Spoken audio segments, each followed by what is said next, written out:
Subscribe करें और bell दबाएं ताकि कोई खबर रह न जाए।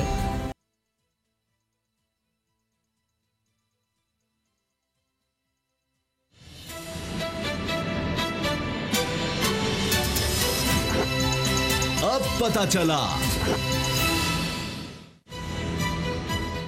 चला में आज आप जान सकेंगे। आने लगा इस्तीफे पे इस्तीफा, तब्दीली को लाहक नहीं कोई खतरा। कौमी असेंबली में इतना हंगामा, नए बिल का गुस्सा या कोई और फड्डा।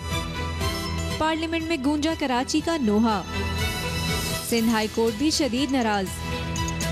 गरीब खानदान का वाहिद कफील, मुल्तान बोर्ड में तलबा का सुखेल। बिस्मिल्लाहिर्रहमानिर्रहीम, अस्सलाम वालेकुम। मैं हूं मोहम्मद उसामा गाजी और आप देख रहे हैं अब पता चला। हुकूमत और अपोजिशन में ठन गई है, कौमी असम्बली में हंगामा हो रहा है और अपोजिशन नहीं चाहती कि नैब का इदारा जिस तरह से हुकूमत चाहती है उस तरह का इदारा बन सके। अब हुकूमत इल्ज़ाम लगा रही है, तहरीक इंसाफ इल्ज़ाम लगा रही है कि हम NRO नहीं कर सकते। शिबली फराज साहब ने कह दिया है कि ये NRO चाह रहे हैं अपोजिशन वाले, और जिस तरह की तजावीज़ इनकी तरफ से आई हैं वो काबिल कबूल नहीं है। और शाम कुरैशी साहब भी बड़ा भड़के हैं कि किस तरह से ये ऐवान को चलाने की कोशिश हो रही है अपोजिशन की तरफ से। बहरहाल, लेकिन हुकूमत के लिए एक और मुश्किल सामने आ गई है कि इस्तीफ़ों पर इस्तीफ़े आ रहे हैं और special assistant to prime minister doctor Zafar Mirza साहब, बहुत से लोगों ने उनकी कारकर्दगी को सराहा। अल्हम्दुलिल्लाह पाकिस्तान में कोरोना केसेस कम होते चले जा रहे हैं। अब उनका भी इस्तीफ़ा आ गया है। उन्होंने कहा है कि मैंने कोशिश की कि मैं मुल्क को अच्छे तरीके से सर्व कर सकूँ, लेकिन अब मैं मज़ीद जारी नहीं रख सकता अपने मामला। तो उन्होंने इस्तीफ़ा दे दिया है और कह रहे हैं कि जनाब कोशिश तो ये थी कि पाकिस्तान में सेहत के हवाले से इस तरह के काम किए जाते, पाकिस्तान में तंजीमें नौ की जाती पूरे सेहत के शोबे की, लेकिन बहरहाल वो इस उम्मीद को पर छोड़कर चले गए। तानिया दरोस जब आई थी तो वज़ीर-ए-आज़म इमरान खान साहब बड़े खुश नजर आए थे, बड़े उन्होंने ऐलानात किए थे कि पाकिस्तान में डिजिटलाइजेशन होगी, बहुत कुछ होगा। और कहा था, मुझे याद है कि तानिया बहुत लोग आपको रोकने की कोशिश करेंगे, आपने घबराना नहीं है, जाना नहीं है छोड़कर, बड़ी मुश्किलात आएंगी, बड़ी रुकावटें आएंगी। तो क्या तानिया दरोस घबरा गई, परेशान हो गई उन रुकावटों से, या तब्दीली उनको पसंद नहीं आई? क्या हो गया? ये दो इस्तीफ़े ऊपर नीचे आना ये हुकूमत के लिए हमारी फिक्रिया है। और ये नैब के कानून का क्या होगा, कराची की सूरत हाल किसी को फिक्र नहीं है। इन सब पर हम बात करेंगे। बाबर डोगर साहब मेरे साथ हैं, कुछ ही देर में हमें राना सनाउल्लाह साहब भी ज्वाइन करेंगे, मुस्लिम लीग नून के सीनियर रहनुमा। उनसे भी हम बात करेंगे कि उन्होंने भी नैब को भुगता है, तो क्या अब इसलिए वो नैब के खिलाफ हो गए कि ये इदारे को ही बिल्कुल ऐसा करना चाहते हैं कि टूथलेस हो जाए, कुछ ना कर सके, यही हुकूमत कह रही है। बाबर डोगर साहब, ये जो इस्तीफे आ रहे हैं, क्या आपकी नज़र में ये तशवीश की बात है हुकूमत के लिए, या कोई बात नहीं, कुछ और लोग आ जाएंगे? तो सामा साहब, सबसे पहले तो अपने आप को क्लैरिफाई कर लें अपने आप को कि ये जो इस्तीफे हैं ये आ नहीं रहे, ये इस्तीफे लिए गए हैं। ये इस्तीफे हुकूमत ने इन दोनों से लिए हैं और दोनों पे मुख्तलिफ चार्जेस थे, इल्ज़ामात थे। उन इल्ज़ामात के तहत प्राइम मिनिस्टर सेक्रेटरीट ने इनसे कहा कि आप रिज़ाइन कर दें। अच्छा। तो ये जो चीज़ है कि जी ये जो तासुर दिया जा रहा है कि इन्होंने रिज़ाइन दिया, जिस तरह से खुद जफर मिर्ज़ा साहब ने अपनी उन्होंने एक ट्वीट किया, ट्वीट में उन्होंने कहा जी कि आई एम रिज़ाइनिंग। इस तरह से तानिया अदरोस जो है उन्होंने भी ये तासुर दिया कि उन्होंने इस्तीफ़ा दिया, तो ये उन्होंने इस्तीफ़े नहीं दिए, उनसे इस्तीफ़े लिए गए हैं, मांगे गए हैं और उन पे दोनों पे मुख्तलिफ चार्जेस थे। अच्छा। पहली बात यह कि तानिया अदरोस साहिबा जो थी उनको जहांगीर तरीन लेके आए थे। ये जहांगीर तरीन की नॉमिनेशन थी, उनके कहने पर उनको स्पेशल असिस्टेंट बनाया गया था। और उसके बाद उन पर जो इल्ज़ाम था वो ये था कि वो डिजिटल पाकिस्तान फाउंडेशन नामी एक कंपनी उन्होंने बनाई हुई थी और उसकी कैबिनेट से अप्रूवल नहीं ली थी। उसके जो इब्तदाई डायरेक्टर्स थे उसमें ये भी थी और जहांगीर तरीन भी थे, लेकिन जहांगीर तरीन बाद में रिज़ाइन कर गए। उनके लॉयर और वो थे जो बाद में रिज़ाइन कर दिया, लेकिन काबीना को बताया नहीं गया था। अकॉर्डिंग टू लॉ ये कॉन्फ्लिक्ट ऑफ इंटरेस्ट बनता है। चाहे वो NGO थी, चाहे वो इदारा प्रॉफिट के लिए नहीं था, फिर भी उन्होंने कहा तानिया दरोस ने कि ये तो माजी में कह चुके हैं, ये तो हेल्प आउट करने के लिए था डिपार्टमेंट को, हुकूमत को। सर तो ये एक NGO की तरह थी, कैबिनेट को बताती ना, उसका प्रोसीजर तो पूरा करती, कैबिनेट को बताती कि जनाब मैं एक NGO बना रही हूँ, उसके ये डायरेक्टर्स हैं, और कैबिनेट से उसकी अप्रूवल ले लेती ताकि सारा मसला ही हल हो जाता। कैबिनेट से क्यों छुपाया गया, हुकूमत से क्यों छुपाया गया, हुकूमत को क्यों नहीं बताया गया? इसमें इंक्वायरी होल्ड की हुई थी, हुकूमत इंक्वायरी कर रही थी कि क्या पर्पस है, किस वजह से ये कंपनी बनाई गई और इसको प्राइम मिनिस्टर को क्यों नहीं बताया गया, कैबिनेट से इसकी अप्रूवल क्यों नहीं ली गई, इसको क्यों छुपाया गया। और फिर नंबर 2 प्राइम मिनिस्टर जो उनकी वजाहतें थी वो उनमें कोई इतनी जान नहीं थी। उसामा साहब, जो मेरी बात हुई है कुछ हुकूमत के करीबी हलकों से, उनके मुताबिक इमरान खान जो थे बहुत बड़ी उम्मीदें लगाकर तानिया दुरुस्त को बाहर से लेके आए थे, लेकिन अभी तक तानिया दुरुस्त साहिबा ने टेक्निकली प्रोफेशनली डिलीवर नहीं कर पाई। प्राइम मिनिस्टर की जो तवक्कात थी उस पर पूरा नहीं उतर सकी। अभी तक सिर्फ जुबानी जबा खर्च हो रहा था, टेक्निकली इन्होंने गवर्नमेंट को बाबुडोगर साहब, आपकी बात अपनी जगह बिल्कुल सही होगी। ये फैक्ट है जो आप बता रहे हैं, ये सब बातें सही हैं, मगर इस तरह बाहर से जो हमारे ओवरसीज पाकिस्तानीज या इस तरह के ब्रेन्स जिनका हम कहते हैं जी बाहर चले गए, वो नहीं भी आएंगे, फिर डॉक्टर जफर मिर्जा भी चले जाएंगे। वो तो सर डिलीवर करें ना, सरकार जब वो आ रहे हैं, डॉक्टर जफर मिर्जा ने किया नहीं है, पूरी दुनिया देख रही है। जो इल्जाम था कि भारत से अद्वियात मंगवाई गई बगैर हुकूमत को बताए गए, वो अद्वियात मंगवाई गई, FIA कार्रवाई उन्होंने कुछ नहीं कर सके। अच्छा, राना सनाउल्लाह हमारे साथ हैं, मुझे बार बार प्रोड्यूसर कह रहे हैं राना सनाउल्लाह साहब को हम इंतजार नहीं कराते। राना साहब, बहुत बहुत शुक्रिया आपका। ये बताइए कि ये जो हम हंगामा देख रहे हैं कौमी असम्बली में, ये किस तरह होगा? FATF का मामला आगे सर पर खड़ा है, उसके लिए कानून साजी की जरूरत है, और हमें तो बड़ा खतरा है, भारत चाह रहा है कि हम ब्लैक लिस्ट हो जाएं, वो भी कवानीन आने हैं, हम ये नैब में ही फंस गए हैं और एक दूसरे पर तू मैं शुरू हो गई है। आपकी तजावीज़ हुकूमत ने मुस्तरद की हैं और वो कह रहे हैं कि जी हम ऑपोजिशन का एहतसाब करेंगे या जो भी करप्ट होगा उसका एहतसाब करेंगे, तो ऑपोजिशन तो ये इदारा ही खत्म करने के दर पे हो गई है, हुकूमत ये कह रही है। आप तो चाहते नहीं कि नैब बचे? नहीं, कोई हमने जो है वो नैब के ऊपर हुकूमत को कोई तरमीम हमने या तजावीज़ नहीं दी। इन्होंने बिल की रीडिंग की है फारूक नाइक साहब के साथ बैठ के। फारूक नाइक साहब मजे हुए वकील हैं, उन्होंने पूरे जो है वो नैब पे जो है वो अपनी जो है वो राय दी है और किस तरह से ये मिस यूज हो रहा है और कि इसको अगर अमेंड किया जाए या दुरुस्त किया जाए तो ये मिस यूज नहीं होगा।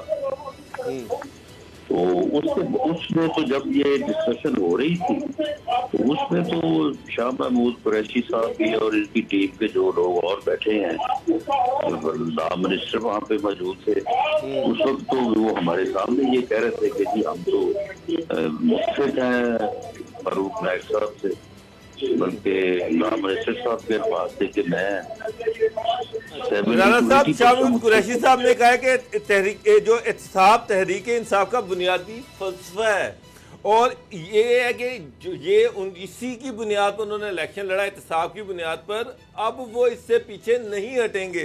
तो इस वजह से जो अपोजिशन की जितनी भी तहरीक हैं या जितनी भी उसमें अमेंडमेंट्स हैं उनमें से कोई एक काबिल कबूल नहीं है। अगर वो कबूल करते हैं तो फिर तहरीक इंसाफ का जो बुनियादी फलसफा है एहतसाब का वही ख़त्म हो जाता है। नहीं, बुनियादी फलसफा उनका अगर एहतसाब हो तो फिर तो एहतसाब सबका हो। उनका बुनियादी फलसफा एहतसाब नहीं है, उनका बुनियादी फलसफा है अपना अपोजिशन के खिलाफ इंतकामी कार्रवाई। वो कर रहे हैं, नैब के जरिए से भी कर रहे हैं, बाकी FIA के जरिए से भी कर रहे हैं, एंटी करप्शन के जरिए से भी कर रहे हैं। एहतसाब से उनका क्या तल्लक है? अगर एहतसाब से उनका तल्लक है तो ये जफर मिर्जा साहब ने इस्तीफा दिया है, इन्होंने अरबों रुपया ये कमाया है, इन्होंने पकड़ लें इनको, वो अब इस्तीफा दे के बाहर दौड़ जाएंगे। जहांगीर खलील जो है वो बाहर चला गया, चीनी की कीमत जो है वो 90 से ऊपर जा, आटा जो है वो नापैद हो गया।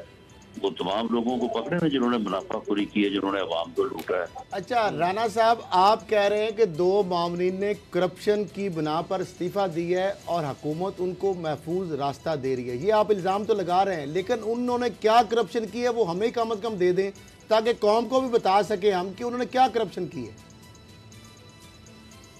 जफर मिर्जा साहब के मतलब तो सुप्रीम कोर्ट की ऑब्जर्वेशन है, जफर मिर्जा साहब के तो मतलब तो जो गवर्नमेंट की अपनी इंक्वायरी है उसमें जो है वो उनके ऊपर जो है वो हर्फ उठाया गया है।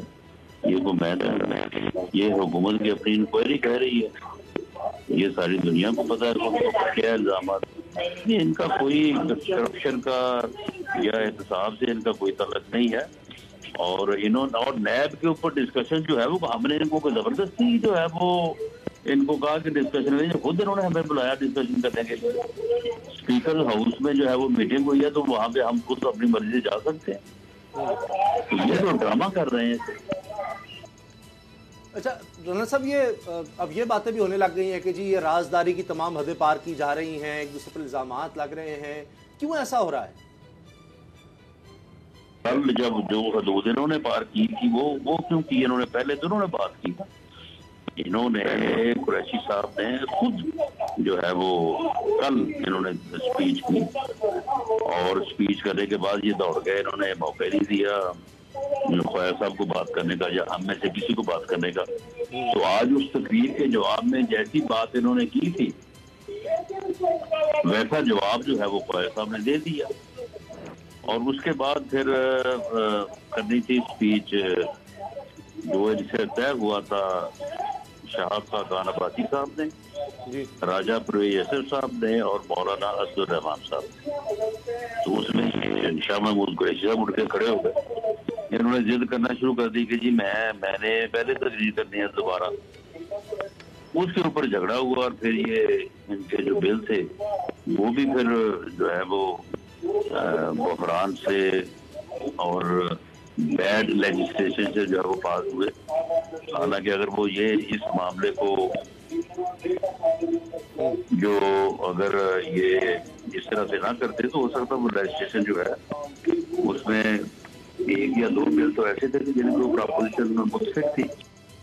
राणा साहब, शाह महमूद कुरैशी वजीर खारजा, आज उन्होंने एक प्रेस कॉन्फ्रेंस की। उस प्रेस कॉन्फ्रेंस में उन्होंने एक इल्ज़ाम लगाया कि 2013 में नून लीग उनकी मिन्नतें कर रही थी कि वजारत खारजा का ओहदा संभाल लें और नून लीग को ज्वाइन कर दें। उन्होंने कहा कि मैंने असूलों की बुनियाद पर नून लीग ज्वाइन नहीं की और तहरीक इंसाफ को ज्वाइन किया। तो वाकई नून लीग उनकी मिन्नतें कर रही थी वजारत खारजा के लिए। आपके पास क्या इन्फॉर्मेशन है? नहीं, आप मुझे ये बताएं कि पहले जो किसी के घर जाए वो किया करता है या जिसके घर कोई आए वो करता है? अगर तो मियां नवाज शरीफ साहब चल के इनके घर गए थे तो फिर यकीनन कुरैशी साहब सही बात कह रहे हैं। और अगर कुरैशी साहब वहाँ जाती उमरा धक्के खाते फिर रहे थे तो फिर ये झूठ बोल रहे हैं और फिर तर्ज करने के लिए यही जाएगा। अच्छा राणा साहब, नून लीग के पास 2/3 अक्सरियत थी, पीपल्स पार्टी के पास भी कोलिशन गवर्नमेंट थी, बहुत उनके पास भी मेजोरिटी थी। वो नैब का कवानीन जो है वो जो जिनको आप काला कानून कहते हैं, हालांकि उनकी उस वक्त की आदत भी पीपल्स पार्टी की, नून लीग भी नैब के बहुत सारे इंक्वायरी केसेस का शिकार थी, वो तो कर नहीं सके। अब हुकूमत और अपोजिशन आमने सामने आ चुके हैं। क्या आप ये नैब समझते हैं कि ये नैब लूला लंगड़ा पीटीआई के दौर में हो सकेगा? आप नैब का मुस्तकबिल क्या देख रही हैं या क्या ये अमेंडमेंट हो पाएगी? नैब का फ्यूचर तो खत्म हो चुका है। नैब के ऊपर सुप्रीम कोर्ट, हाई कोर्ट की जो ऑब्जर्वेशन है, अब नैब जो है वो उसके तो पहले कोई चीज नहीं रही। वो ठीक है, इंतकाम के लिए सवाल हो रहा है, होता है। फिर अब नैब का तो कोई खौफ नहीं है। हमने तो कहा है इनको कि अगर आपने इसको कानून को और सख्त करना है और सख्त करना है, आगे कल को जब आपकी बारी आएगी तो फिर आपके लिए एक अरसे बाद राणा साहब बिलावल और शहबाज शरीफ साहब की मुलाकात हुई है। बड़ा खुशगवार माहौल भी था जब प्रेस कॉन्फ्रेंस हो रही थी, मीडिया से बात हो रही थी। तो उसके बाद ये आपको लगता है कि दोनों जमातें एक एजेंडे पर इकट्ठी हो सकती हैं? माजी में ऐसा नहीं हो सका। जी, हमारा मौक़िफ़ तो है कि फ्रेश इलेक्शन होने चाहिए। इन हाउस चेंज के नतीजे में बनने वाली हुकूमत जो है वो चल नहीं सकेगी। लेकिन चले इन हाउस चेंज ले आए और उसके बाद इंतखाबी इस्लाहात जो है वो करके उसके बाद। राणा साहब, आप अभी बात कर रहे हैं नून लीग और पीपल पार्टी एक एजेंडे की बात कर रहे हैं। असल इशू ये है कि पीपल पार्टी चाह रही है कि इन हाउस तब्दीली हो क्योंकि उनका स्टेक सिंध के अंदर है। आप लोगों के पास कोई सूबा नहीं है, कोई गवर्नमेंट नहीं है, आप सिर्फ अपोजिशन में हैं, नैब के शिकंजे में। आप ये चाह रहे हैं कि दोबारा फ्रेश नए इलेक्शंस हों, तो ये तो दोनों चीज़ें जो हैं एक दूसरे से मुख्तलिफ हैं, तो फिर मुश्तरका एजेंडा कैसे बनेगा? इसके ऊपर जो है वो ऑफलाइन पे मुलाकातें हो रही हैं, तो रहबर कमेटी जो है वो कोई मुश्तरका एलानिया एजेंडा लाहेबल जो है उसके ऊपर जब मुतफिक होगी तो फिर कायदीन के लेवल पे जो है मीटिंग होगी, और उसमें मेरा ख्याल है कि तमाम मामला जो है वो उनको अच्छे तरीके से तय किया है। राना साहब, आप भी, शेख रशीद तो बड़ी पेशेनगोइयाँ करते हैं, आप भी बड़े जीरक और सीनियर सियासतदान हैं। एपीसी कब तक मुमकिन हो पाएगी? क्या आपकी ज़हन में तारीख या कोई तारीख दे सकते हैं? जिस तरह वो कहते हैं डायलॉग, तारीख पे तारीख, कि हम तारीख पे तारीख ही सुनते रहेंगे? मेरा ख्याल है कि इसके बाद मीटिंग होनी चाहिए, लेकिन रहबर कमेटी का काम जो है वो काफी मुश्किल काम है। रहबर कमेटी भी कोई हफ्ता 10 दिन ले सकती है, और जैसे ही रहबर कमेटी किसी फाइनल व्यू पे पहुंचेगी तो मीटिंग जो है वो उससे बुलाने पे देती होगी। बहुत बहुत शुक्रिया राना सनाउल्लाह साहब, बहुत शुक्रिया। अब एक तरफ असद खरल साहब आपने सुन लिया, राना साहब कह रहे हैं कि जी ये नया सेटअप लाना पड़ेगा और कोई हल नहीं है एपीसी के, उन्होंने कह दिया। लेकिन उससे पहले ये नैब के हवाले से जो खिचड़ी पक रही है, अब ये 2 कवानीन एफएटीएफ के तो पास करा ली हुकूमत ने, लेकिन नैब का नहीं। एक बात सुने, नया सेटअप किस तरह आ सकता है? डोगर साहब भी बैठे हैं, मैं भी बैठा हूँ, आप भी बैठे हैं। अब हम एक लॉजिकल बात ही कर सकते हैं, ये एक मौजूदा एग्जिस्टिंग एक सेटअप है, एक पार्लिमानी जो डेमोक्रेटिक एक सिस्टम है पाकिस्तान के अंदर जो राइज है, उसको तब्दील करने के लिए एक लेजिस्लेशन की ज़रूरत है। अगर नैब का हुकूमत अपनी मर्जी से कानून पास नहीं करा सकती, अपोजिशन की शोर शराबे के बावजूद 2 बिल हुकूमत जो है पास करा लेती है, तो आप मुझे बताएं नया सेटअप जो है वो असम्बली के जरिए, पार्लियामेंट के जरिए आएगा ना? लेजिस्लेशन पार्लियामेंट ने करनी है ना, और आइन और कानून से मुरसादम भी नहीं हो सकती, उसके लिए 2/3 अक्सरियत भी चाहिए। तो मुझे ये बताएं कि ये किस तरह ये पॉसिबल है? ये ऐसे ही है जैसे शोशे हैं कि 18th अमेंडमेंट में छेड़छाड़ की जा रही है, बात कोई होती नहीं है। उसके बाद आ जाता है कि जनाब प्रेसिडेंशियल सिस्टम आ रहा है, वो आ जाती है बात। उसके बाद जी सिंध के अंदर गवर्नर आ जा रहा है, वो बात आ जाती है।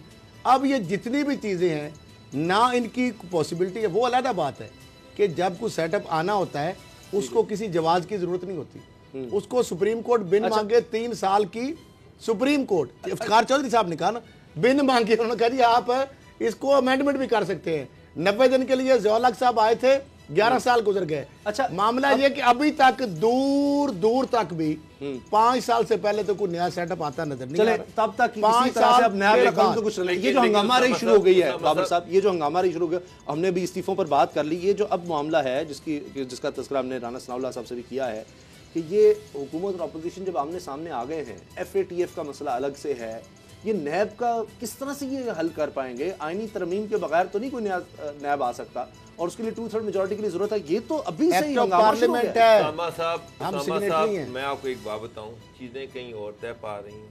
ये असम्बली के अंदर जो शोर शराबा है ये कुछ और है। पीछे कुछ मीटिंग्स हुई हैं, शहबाज शरीफ साहब का गिला भी पहुंचा कि जनाब रिलीफ तो हमको मिल नहीं रहा, लेकिन हमसे डिमांड बहुत कुछ किया जा रहा है, और उनसे कहा गया कि आपको रिलीफ मिलेगा और आपको इस चीज़ की यकीन दहानी कराई गई। अभी रिलीफ नहीं मिल रहा, घर बैठे हो। खैर साहब, मेरा भी ये सवाल है, बात तो सुन ले, शहबाज शरीफ का बात तो सुन ले, बात तो सुन ले। जी जी जरूर। उनकी 11 अगस्त की डेट है बेल की, और नैब ने इतनी अचानक नैब डीजी जो चेयरमैन नैब थे उन्होंने उनके खिलाफ रेफरेंस दायर करने का ऐलान किया ताकि उनकी गिरफ्तारी पॉसिबल ना हो सके। जब तक आप देखेंगे, मैं आपको हल्फन कह रहा हूं, मेरी नैब के अंदर बात हुई है कुछ आला ऑफिशियल्स के साथ, नैब खुद कहेगा कि हमें शहबाज शरीफ साहब की गिरफ्तारी नहीं चाहिए। वो कहने की जरूरत नहीं है, कमला गल करे हो कहना सर नहीं, नैब कहेगा कि हमें नहीं गिरफ्तारी की जरूरत। 11 अगस्त को नैब कहेगा कि हमें गिरफ्तारी की जरूरत। नैब कैसे गिरफ्तार कर सकता है डोगर साहब? जब एक बंदे के बारे में आप रेफरेंस दायर कर देते हैं तो उसके बाद तो रेमो करम के मामला अकाउंटेबिलिटी कोर्ट पे चला गया।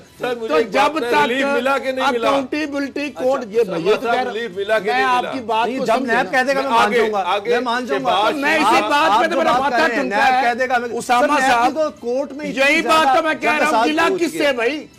अभी आपको रिलीफ और किस तरह चाहिए? ये तो नवाज शरीफ साहब वाला केस हो गया कि उस वक्त कमर जमान चौधरी चेयरमैन थे नैब, जब सुप्रीम कोर्ट ने कहा कि हमारे सामने आज नैब दफन हो गया। अब मुझे ये बताएं कि जब आप एक मुलजम को एक तरफ आप कह रहे हैं जी गिरफ्तार करना है, नाम ईसीएल में डालना है, वो दिल करता है चले जाते हैं, नहीं आते, आज करते हैं, सारा हो रहा है ना। एक तरफ तो ये कहानी चल रही है, एक तो ये केसर चल रही है, दूसरी केसर ये चल रही है अचानक बीच में जो कह रहे हैं रिलीफ नहीं मिल रहा। मैं कह रहा इससे ज्यादा रिलीफ क्या चाहिए? ये वही नवाज शरीफ वाला रिलीफ है जो कमर जमान ने दिया था। वो क्या रिलीफ था? उसने नवाज शरीफ उसके बेटों के खिलाफ रेफरेंस दायर कर दिया। शरीफ जो है अब उसके बाद नैब उसको गिरफ्तार पिंडी कैसे कर सकता है? शहबाज किधर है? सलमान शहबाज बाहर हैं, वो मुल्क में आ सकते हैं। यही मैं कह रहा हूँ, आपकी नजर में रिलीफ होगा, वो मजे में है, वो बड़े सुकून में है वहाँ पे। सर ये ना कहें, मतलब घर में तो नहीं है ना, वो बड़े जो भी हो शहबाज शरीफ को मिल रहा है तो है ना, अपनी आजादी नहीं है उनको। ये जो शहबाज शरीफ साहब को मिल रहा है डोगर साहब, इससे बड़ा कोई रिलीफ हो सकता है? यानी एक मुलजम है वो आजाद, बाबर साहब ने खबर दी है, बाबर साहब बेल वापस ले लेंगे। आपको पता है अब जब रेफरेंस फाइल हो गया है तो टेक्निकली लीगली वो कोर्ट में जाके अपनी बेल सरेंडर कर लेंगे। क्यों? क्योंकि अब जब तक एक मिनट अकाउंटेबिलिटी कोर्ट उनको सजा नहीं दे सकती ना, नैब का बाप भी उनको नहीं पढ़ सकता। कानून की बात मैं कर रहा हूँ, मैं जिस बात में आगे नहीं कर रहा हूँ, क्योंकि जब आपके खिलाफ रेफरेंस दायर हो गया, नैब ने कर दिया अकाउंटेबिलिटी कोर्ट में, आप अदालत के रहमो करम पे चले गए, शहबाज शरीफ साहब कोर्ट में आ कहेंगे अब चूंकि मेरे खिलाफ रेफरेंस फाइल हो गया है और सुप्रीम कोर्ट भी जनाब कह रही है जब तक मुझे जजा और सजा नहीं हो जाती नैब उनको गिरफ्तार नहीं कर कह सकते हैं, कोर्ट से इजाजत मांग सकते हैं, हमें इसकी इन्वेस्टिगेशन करनी है। बात कर रहे हैं अब कौन अरेस्ट मैं आपसे ये कह रहा हूँ कि नैब का प्रोसिक्यूटर ये कहेगा कि चौंका उनके खिलाफ रेफरेंस दायर वो नाम एक इंटरेस्टेड बात है, उनकी इन्वेस्टिगेशन नहीं होनी, वो लिहाजा चूंकि उनकी इन्वेस्टिगेशन नहीं होनी तो ये हमें दरकार नहीं। वजह ये भी तो नहीं है कि जो सुप्रीम कोर्ट में रोज जो हमें इतने बड़े बड़े वकील सामने खड़े हैं, कैसे कह सकता है वो?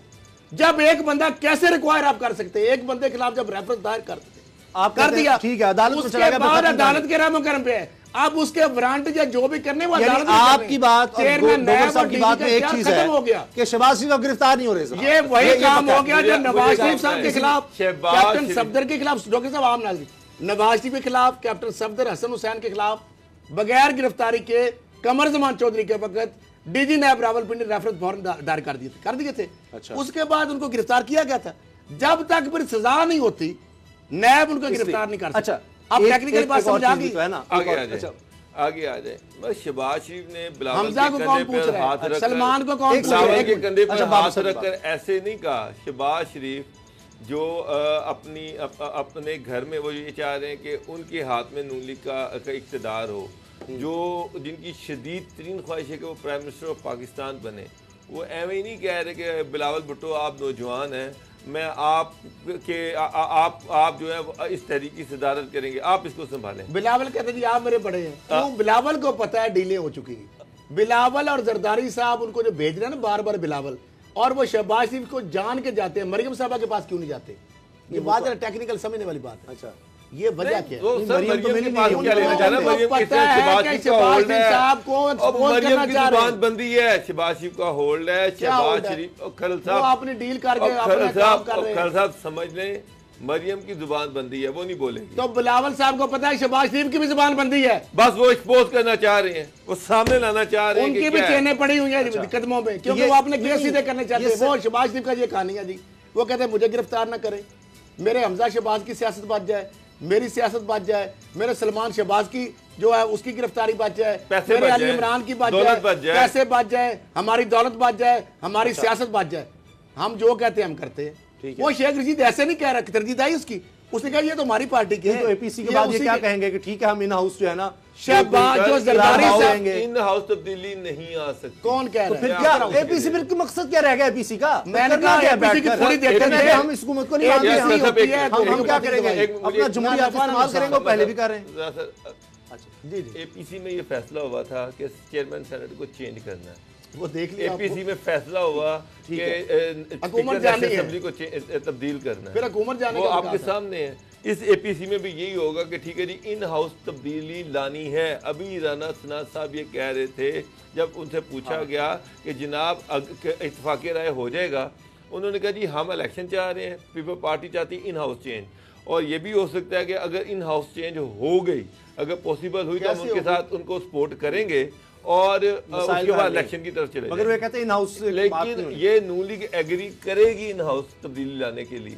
अच्छा, लेकिन क्या पीपल्स वोट पार्टी नहीं ट्रस्ट करेगी? कोशिश क्या पीपल्स पार्टी उस पर ट्रस्ट करेंगे जरदारी साहब? ट्रस्ट की बात नहीं है, मैं तो आपको खबर दे रहा हूँ कि एपीसी के एजेंडे में ये बात पहुंच जाएगी कि दोनों पॉलिटिकल पार्टीज एजुकेशन नहीं हो रही, हर बंदा अपनी डील बनाने के चक्कर में, डील लेने के चक्कर में आवाम के भाई 270 रुपए घी हो गया, 95 रुपए चीनी बिक रही है, ब्रेक का उसकी बात करता है। ठीक है, 95 रुपए चीनी, ब्रेक के बाद बात घी। करेंगे। ये क्या कराची की सूरत हाल पर भी कोई नैब को कुछ करना होगा, क्या किया जाएगा कि कराची की सूरत हाल को बेहतर हो? ब्रेक के बाद बात करते हैं। अब पता चला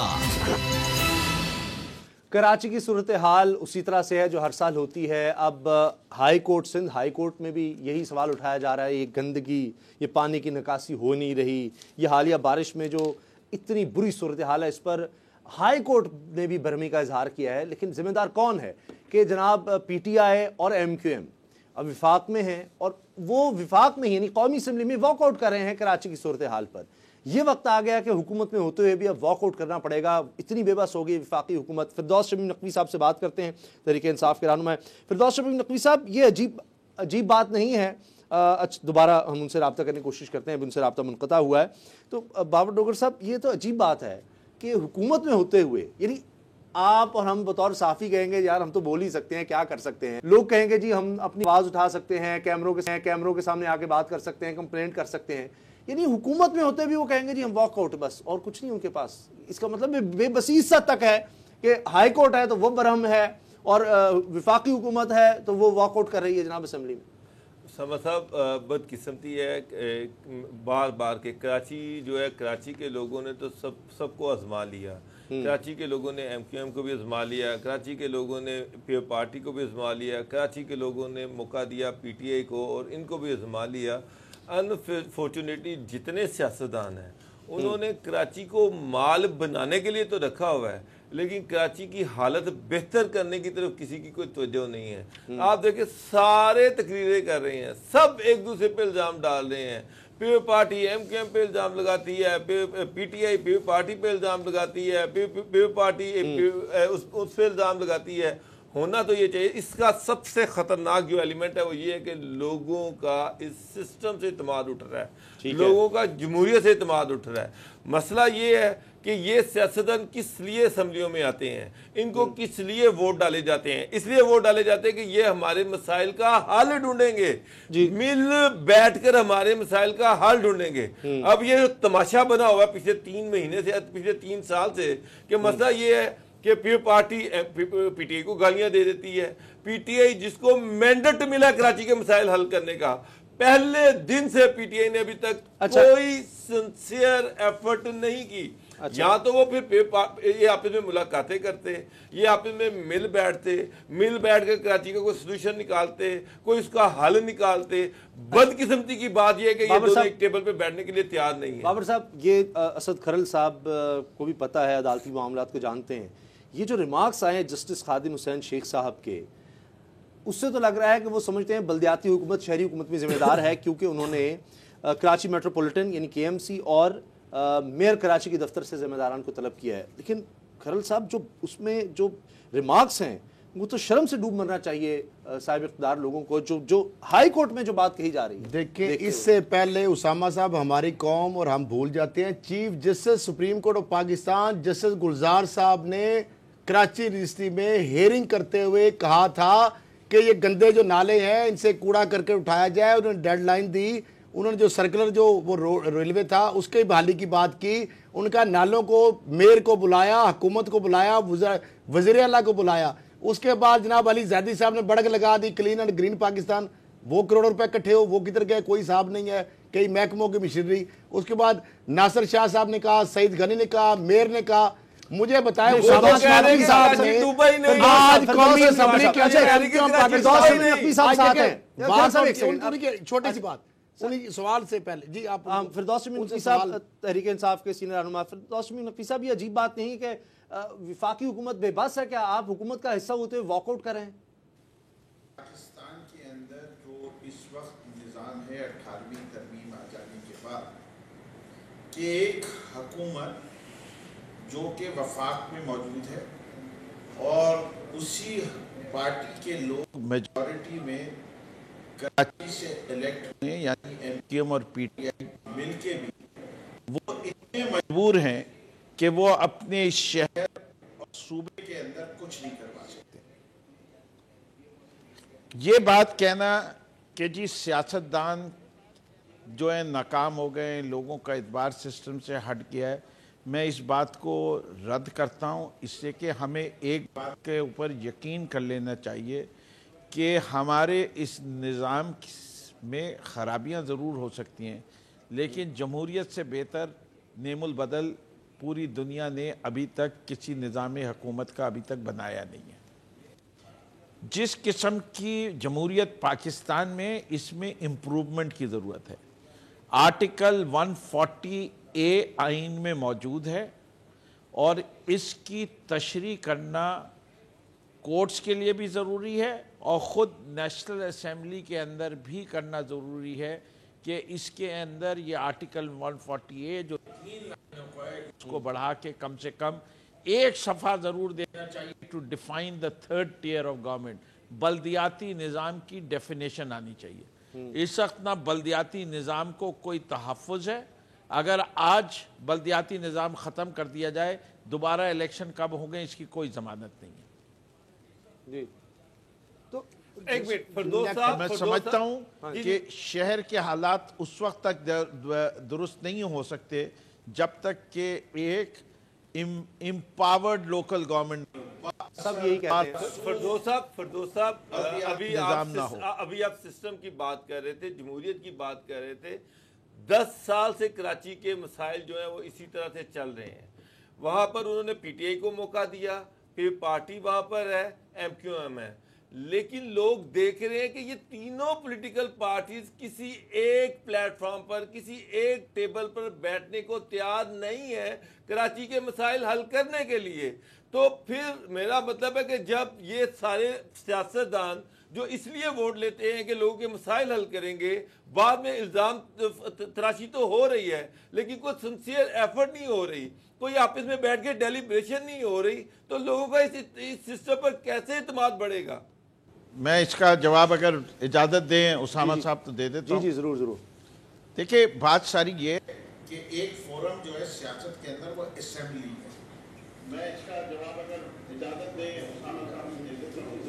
असेंबली वो फोरम है जिसके अंदर तमाम ये मसाइल डिस्कस होते हैं और असेंबली में जमहूरियत में तरीक़ेकार जो फैसले का है वो है मेजॉरिटी का, और जब मेजॉरिटी फैसला करती है तो उसके बाद वो बाकी सबको मानना पड़ता है और 5 साल के बाद जब वो पार्टी इलेक्शन में जाती है तो लोगों को अपने वोट के जरिए फैसला करना पड़ता है कि किसने क्या किरदार अदा किया।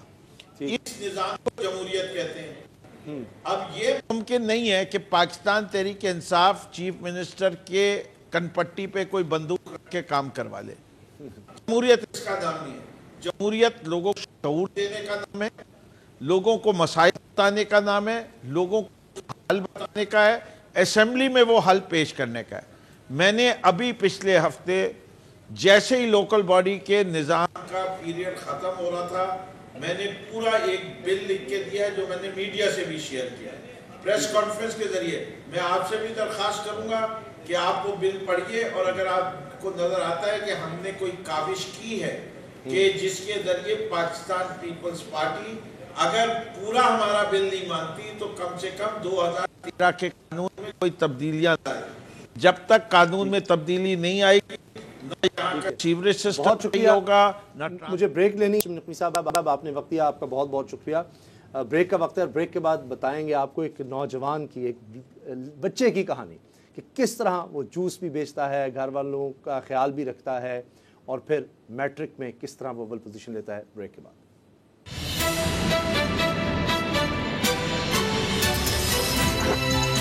अब पता चला। हुज़ैफा ने मैट्रिक में टॉप किया है, मैट्रिक इम्तिहानात में अव्वल पोजीशन ली है और हर साल बच्चे माशाल्लाह बड़ी अच्छी पोजीशंस लेते हैं, सामने होते हैं, लेकिन इस बच्चे की कहानी भी बड़ी ज़बरदस्त है। 5 बहन भाइयों का वाहिद कफ़ील है। वालिद का साया सर से उठ जाने के बाद ये ज़िम्मेदारी इसके कंधों पर आ गई, नौजवान कंधों पर। 16 साल की उम्र में ये जूस भी बेचता है मुल्तान में मंडी में और उसके अलावा पढ़ाई करता है। अब कितना वक्त ये निकाल पाता है पढ़ाई के लिए, किस तरह मेहनत मजदूरी के साथ सब घर वालों का ख्याल रखना और फिर पढ़ाई में इतना आगे बढ़ जाना। आजकल तो स्कूल भी बड़े अच्छे बड़े महंगे स्कूलों में जाते हैं, ट्यूशन्स और पता नहीं क्या क्या सहूलतें, फिर भी ऐसे कारनामे बच्चे नहीं अंजाम दे पाते। तो हुज़ैफा हमारे साथ हैं, उनसे हम बात करते हैं। हुज़ैफा, पहले तो आपको बेटा बहुत बहुत मुबारक हो। ये बताएं कि किस तरह से आपने वक्त निकाला, कितना ये आपके लिए मुश्किल था कि घर वालों के लिए भी आपने करना है, ये जूस का काम भी, पढ़ाई भी, और फिर टॉप करके आप कैसे मुमकिन हुआ? जी सफ़र तो बहुत मुश्किल था, लेकिन अल्लाह ताला ने वसीला बना दिया और मैं अपने असातिज़ा और टीचरों का शुक्र अदा करता हूँ जिनकी मदद से मुझे कामयाबी नसीब हुई। और मैं गवर्नमेंट इदारों का भी शुक्र अदा, गवर्नमेंट ऑफ पंजाब का भी शुक्र हूँ जिन्होंने मुझे 20,000 रुपये दिए और मेरी थोड़ा सा आसानी हो गई तालीम हासिल करने में। और मैं अपने असातिज़ा का शुक्रगुज़ार हूँ, बहुत शुक्रगुज़ार हूँ, और उन लोगों का भी जिन्होंने मेरे साथ इस सफ़र में चलने में ताउन किया। और मैंने मैट्रिक 1050 नंबरों से क्लियर किया अल्हम्दुलिल्लाह, और अल्लाह का शुक्र है इस कामयाबी के सिला मुझे मिल रहा है। और मेरी हुकूमत वक्त से भी यही अपील है कि वो थोड़ा सा सपोर्ट करें ताकि मुझे डॉक्टर बनने में आसानी है और डॉक्टर बनकर मैं मुल्क और कौम की खिदमत कर सकूं। मेरे 5 बहन भाई हैं, मैं उनका वाहिद कफ़ील, और मेरे मामू जो हैं वो मेरे सरपरस्त हैं, उनके घर में रहते हैं। और सिर्फ एक मैं पार्ट टाइम जॉब करता हूँ पढ़ने के बाद, वो मेरे मामू की रेडी है शरबत की, उसी पर मैं काम करता हूँ। और शाम को आकर 1 घंटा सिर्फ पढ़ाई करता हूँ। सुबह के टाइम थोड़ा सा टाइम जो मिलता है उसमें पढ़ाई करता हूँ। स्कूल जाकर जो पढ़ाई होती है थोड़ा सा उसमें पढ़ता हूँ, और इसी तरह में मैंने ये कामयाबी हासिल की है। अच्छा हुज़ैफा, जिस तरह हमने देखा बहुत सारे, आपको एक तो बहुत मुबारक हो, और आप बहुत ऑनर की बात है आपके वालिदैन के लिए भी, और एक इनकरेजमेंट है उन बच्चों के लिए जो एक कम्प्लेक्स का शिकार होते हैं कि जी हमारे पास ट्यूशन की फैसिलिटीज़ नहीं है, बड़े अच्छे स्कूलों में नहीं पढ़े, तो इसलिए हमारे जनाब नंबर कम आ रहे हैं। लेकिन बाद हमने ये भी देखा कि बच्चे टॉपर होते हैं, लेकिन इसके बाद जब अगली क्लासेस में जाते हैं तो वो आगे उस तरह टारगेट आपने जो गोल अचीव नहीं कर सकते। आप क्या इसी कमिटमेंट और पैशन से ही आगे बढ़ेंगे, या आप भी बाद में जब आपने देखा बहुत सारे लोग आगे नहीं बढ़ सकते, अभी आपके क्या फीलिंग्स हैं इस कामयाबी के बाद? सारा दिन काम करके पढ़ना आसान तो नहीं है, मुश्किल तो है, लेकिन नामुमकिन नहीं है। इंसान को अपनी मेहनत को जारी रखना चाहिए। बहुत मुश्किल था लेकिन इसको करना पड़ा। अल्लाह ताला ने हिम्मत दी, हौसला दिया, जिसकी वजह से मैंने आज ये कामयाबी हासिल की है। मैं शुक्रगुज़ार हूँ अपने साथियों का। हुज़ैफा, ये बहुत बड़ी कामयाबी है, सारी कौम को, सारे पाकिस्तान को आप पर फ़ख्र है, लेकिन इसका जो क्रेडिट है वो किसके सर पर जाता है? आपके उस्तादा के सर पर, आपकी वालदा के सर पर, या कोई और भी है जिसकी सपोर्ट और मदद की वजह से आप माशाल्लाह इतना बड़ा आपको मुकाम मिला? जी बिल्कुल, इस कामयाबी का सर मेरे साथिया, वालिदैन और मेरे जो फ्रेंड्स हैं जिन्होंने मेरी मदद की थोड़ी बहुत, और मेरे मामू और तमाम असातिज़ा और टीचर्स को जाता है जिन्होंने मेरी हेल्प आउट की इस कामयाबी को हासिल करने में, और मैं उनका शुक्रगुज़ार हूँ। इस कामयाबी अभी शुरू में आपने बताया डॉक्टर का ख्वाब है, अल्लाह ताला आपको कामयाब करे, तो कोई इस बारे में सोचा किस इदारे में जाना चाहते हैं? कोई ख़ास आपने इस हवाले से कोई आपकी ख्वाहिश है कि कहाँ जाकर पढ़ाई करना चाहते हैं डॉक्टर बनने के लिए? जी मेरी ख्वाहिश है कि मैं डॉक्टर बनूं और इस मुल्क को कौम की खिदमत कर सकूं। और इस सफ़र में मुझे इस सफ़र पर जाने के लिए मुझे थोड़ी सी हुकूमत वक्त की सपोर्ट की ज़रूरत है। अगर हुकूमत तयन कर सकती है तो शायद मेरे सफ़र में मुश्किलात कम हो सके और मैं डॉक्टर बनकर इस मुल्क को कौम की खिदमत कर सकूँ। अच्छा, ज़िंदगी में कामयाबी हासिल करने के लिए क्या चीज़ सबसे अहम है, और इसके लिए क्या अहम काम करने चाहिए? आप तलबा को इस हवाले से क्या पैगाम देना चाहेंगे? मैं तमाम तलबा को कहूँगा कि वो अपने सबसे पहले तो वो अपने वालिदैन की दुआएं लें, उनका सहारा बने, उन्हें अकेला कभी मत छोड़ें, क्योंकि वालिदैन की बद्दुआ उन्हें जहन्नुम के गड्ढे में ले जा सकती है। और उन्हें चाहिए कि वो अपना हौसला और हिम्मत, चाहे जैसे हालात हों, उन्हें मुश्किलात हों, उन्हें हिम्मत और हौसला कभी नहीं हारना चाहिए। कामयाबी हमारे इस प्रोग्राम के तवज्जुह से अगर आप कोई प्राइम मिनिस्टर इमरान खान को मैसेज देना चाहते हैं, कोई पैगाम देना चाहते हैं, तो आप क्या पैगाम देंगे? क्या पैगाम है आपका प्राइम मिनिस्टर के लिए? जी बिल्कुल, मैं कमिश्नर साहब और वज़ीर आला पंजाब और जो इन्होंने नोटिफिकेशन लिया, मैं उनका शुक्रगुज़ार हूँ कि उन्होंने मेरे साथ ताउन किया। मैं उनके इस ताउन पर उनका बहुत बहुत शुक्रगुज़ार हूँ। बहुत दफ़ा आपका अल्लाह ताला आपको और कामयाबियाँ दें और आप जिस तरह चाहते हैं डॉक्टर बनना, अल्लाह ताला आपको कामयाब करें और आप मुल्क का, अपने ख़ानदान का नाम रोशन करें। बहुत बड़ी बात है वैसे बाबर डोगर साहब कि ये इस उम्र में ये बच्चा जिस तरह बात कर रहा है, उसकी मासूमियत भी नज़र आ रही है और बड़ी हिम्मत की बात है कि यतीमी में इस तरह से उठता है कि 1 घंटा शाम को मिलता है बेचारे को मजदूरी से, फिर सुबह कुछ वक्त और स्कूल के अलावा इतना ही टाइम होता होगा, उसमें पढ़कर इतने नंबर लेने बहुत बड़ी बात है।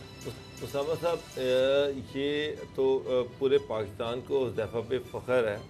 एक चीज़ मैं आपको बता दूं कि जब आप टॉप करते हैं ना, मैट्रिक के इम्तहान में इन्होंने टॉप किया है, तो उसमें आप ये समझें कि अगर टोटल 1000 नंबर हैं तो कम से कम 1080-90 नंबर इन्होंने लिए हैं, सिर्फ 10-20 नंबर का मार्जिन रह गया होगा। तो इसके लिए बहुत एक्स्ट्रा ऑर्डिनरी एफर्ट करनी पड़ती है, एक्स्ट्रा ऑर्डिनरी मेहनत करनी पड़ती है। इनका कंपटीशन उन बच्चों से है जो बेहतरीन स्कूलों में पढ़ रहे हैं, बेहतरीन ट्यूशन्स पढ़ रहे हैं और उन्होंने कमाना नहीं है, उनको ये फिक्र नहीं है कि हमने ज़रिया माश भी कमाना है। ये बच्चा, ये बेचारा मेहनत मजदूरी करता रहा, ये जूस की दुकान पर काम करता था, उसके साथ साथ ख़ानदान का वाहिद कफील था और साथ साथ पढ़ाई भी करता था। आप सोचें कि जितना लिमिटेड टाइम होता होगा, मिलता होगा, उसमें इसने कितनी एफर्ट की, कितनी मेहनत की कि ये टॉप कर गया। तो मैं तो ये समझता हूँ कि गवर्नमेंट को इस तरह के बच्चों को सपोर्ट करना चाहिए। ये पाकिस्तान का सरमाया है, ये पाकिस्तान का ब्रेन है, ये पाकिस्तान का फ्यूचर है। तो इतला तो ये भी कि आर्मी चीफ जो है उन्होंने भी इस बच्चे को बुलाया है और वो भी इसकी हौसला अफजाई करना चाह रहे हैं। तो ये स्टेप जो आर्मी चीफ ले रहे हैं, इस तरह के स्टेप्स जो हैं वो वसीम अकरम प्लस जो है उनको भी लेना चाहिए था, बच्चे ने उम्मीद भी जाहिर की को भी लेना चाहिए था। अच्छा, बैतुल माल की तरफ से भी ये कहा जा रहा है कि इस बच्चे की माली मुआवनत भी होगी, इसकी तालीम में भी इसको सपोर्ट किया जाएगा। असद खलील साहब, कितने हौसला भी होता है और इससे मेरा ख्याल है कि हम सब के लिए ये बच्चा एक इंस्पिरेशन है। किन मुश्किल हालात में साहब, एक तो ये उन बच्चों के लिए जो कम्प्लेक्स के मारे जो कहते हैं जी फलां स्कूल में दाखिला अगर होता तो हम नंबर इतने लेते हैं, फलां जो ट्विटर है जो ट्यूशन पढ़ाता है अगर हम उसके पास पढ़ते तो ये होता, ये हमें आप एसेसरीज और ये हमें चीज़ आप दे रहे थे तो हम इतने मार्क्स ले सकते थे। उनके लिए एक लम्हा फिक्रिया भी है और उन बच्चों के लिए एक इनकरेजमेंट है, हौसला अफजा। वैसे हौसला अफजा है जो आप देखें, मैं अपने आप पे करता हूँ, हम गाँव त्यार से तल्लक है, हम जिसमें टाट स्कूल में पढ़े हैं और पाकिस्तान के जितने भी आप टॉप साइंटिस्ट की बात करें, जितने टॉप ब्यूरोक्रेट की बात करें, आज जो टॉप पोजीशन पे हैं 3 जनरेशन से हम देख रहे हैं, वो गांव और देहात में आम स्कूलों में, सरकारी स्कूलों में पढ़े हैं। हम टाट स्कूलों में पढ़े हैं प्राइमरी तक, जिसको खोती स्कूल बोलते हैं। वहाँ पे टाटों पे बैठ के सर्दी में आप बैठ नहीं सकते थे, आप स्लेटों पे लिखते थे, आप तख्तियां वहाँ पे जोड़ों के अंदर, और वो एक माहौल था आपकी बात और वो उनके टीचर्स की सुन ले जी, वो टीचर हमसे ट्यूशन नहीं लेते थे। जब हमारे इम्तिहान होते थे तो वो गांव में उसामा साहब वहाँ पे पढ़ाओ कर लेते थे, साथ वाले गांव से आते थे, एक रिस्पेक्ट थी, बिल्कुल सही, और वो पढ़ाते थे मुफ्त, पैसे नहीं लेते थे और उस्ताद का अदब एहतराम था। आज ना तो उस्ताद का एहतराम है, क्योंकि उस्ताद जो है वो भी माँ बाप की दुआएं लेंगे तो सबसे ज्यादा जरूरी है। देखिए इसकी जहानत भी है वैसे खरल साहब, बाबर साहब, आपके पैशन और डेडिकेशन है उसकी, पढ़कर सबसे सही बच्चा होगा। डेडिकेशन और पैशन सबसे बड़ा क्रेडिट तो इस बच्चे को जाता है, जिसके अल्टीमेटली उस बेचारे ने, मैंने आपसे कहा कि देखें कोई नंबर गेम में जब आप टॉप करते हैं तो फिर बहुत कम नंबर कटते हैं, उसमें गलती की गुंजाइश बहुत थोड़ी होती है। जो चेक करने वाला होता है उसको मुश्किल हो जाता है कि नंबर काटना कहाँ से है। तो कितनी किस बच्चे ने एफर्ट की होगी, और मैं सल्यूट करता हूँ इस बच्चे को जो कि खानदान का वाहिद कफील भी है, जो मेहनत मजदूरी भी करता है, खेलने का दिल करता है, पालता भी है, और भी दिल करता है उसके साथ चले कुछ और खेल कूद में कुछ वक्त गुजारे, लेकिन इसके पास तो सोने का भी वक्त पूरी तरह से नहीं इसको मिलता है इस बच्चे को, और फिर भी इसने इतनी बड़ी कामयाबी समेटी है। बहुत बड़ी बात है और मुझे कोई शक नहीं है इंशाल्लाह अल्लाह ताला इसकी हिफाजत करे, इसको ज़मान में रखें कि ये आगे चल के एक पाकिस्तान का बड़ा ज़बरदस्त डॉक्टर बनेगा। जिस तरह से इस उम्र में इसके इतने पुख्ता ख्यालात हैं कि वो कहता है कि माँ बाप की चाहिए मेहनत, और अब तो लग रहा है कि हुकूमत भी इसके साथ अगर खड़ी होती है, इसका साथ देती है, तो इंशाल्लाह बच्चा बहुत आगे जाएगा। और ये इंस्पिरेशन है हम सब के लिए भी, बड़ों के लिए भी और बच्चों के लिए भी। दुआ में याद रखिएगा, इजाज़त दीजिए, अल्लाह हाफ़िज़।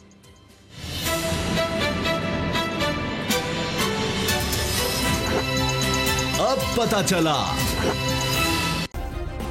सब्सक्राइब करें और बेल दबाएं ताकि कोई खबर रह न जाए।